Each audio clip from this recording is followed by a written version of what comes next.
अब आप गेम को समझ रहे हैं। भारत और अमेरिका के स्ट्रेटेजिक प्रेफरेंसेस अगर आज की डेट में अलाइन नहीं हो रहे, तो अमेरिका की तरफ से ये डीलेजिटिमाइजेशन ऑपरेशंस आप बड़े लंबे समय से भारत में होते हुए भी देख रहे हो। ये 2024 के चुनाव के प्रक्रिया से पहले democracy index, human right indexes के थ्रू हो रहा था। 2024 के चुनाव के बाद अलग अलग हथकंडे अपनाए गए। यहाँ पर एक इसके बाद यूट्यूब कार्टल के बेस्ड पे प्रोपोगेंडा चालू हो गया। प्रोपोगेंडा चालू होते ही इसके साथ साथ विपक्षी पार्टियां हो या फॉर दैट मैटर भारत के अंदर बैठा हुआ एक सांप जो 0.5 फ्रंट इंडिया के अंदर है, जो भारत के पूर्व chief of defence staff Bipin Rawat ji ने यह बात बोली थी कि ये 0.5 फ्रंट पाकिस्तान और चाइना से भी घातक है।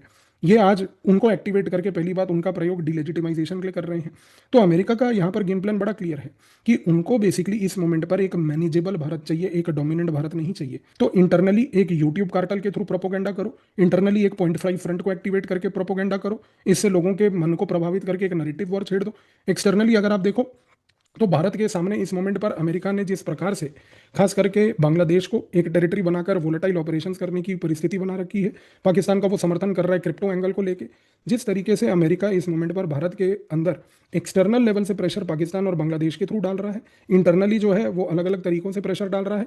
घूम फिर कर अगर आप ध्यान से ऑब्जर्व करें तो अमेरिका इस मोमेंट पर भारत से साथ वही कर रहा है जो उसने वेनेजुएला के साथ 3 पॉइंट प्लान में एक पॉइंट वहां पर अपनाया था, डीलेजिटिमाइजेशन।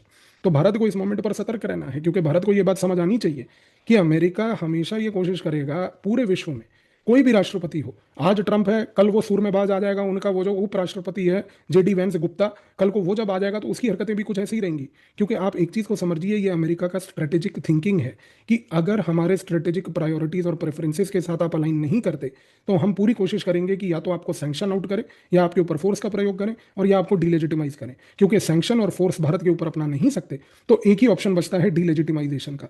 पूरी पिछले एक साल की स्टोरी आपके सामने है। भारत के अंदर जो जो इवेंट्स हो रहे थे, जिन जिन इवेंट्स को बाहर से समर्थन मिल रहा था, जिन जिन इवेंट्स के तहत भारत में नैरेटिव मैन्युफैक्चरिंग चल रही थी, उन सारे इवेंट्स में एक ही गेम प्लान क्लियर था कि भारत की रेजिम को डीलेजिटिमाइज करके इलेजिटिमेट, अथॉरिटेरियन, फासिस्ट इस नजरिए से पेश करने की कोशिश करो। तो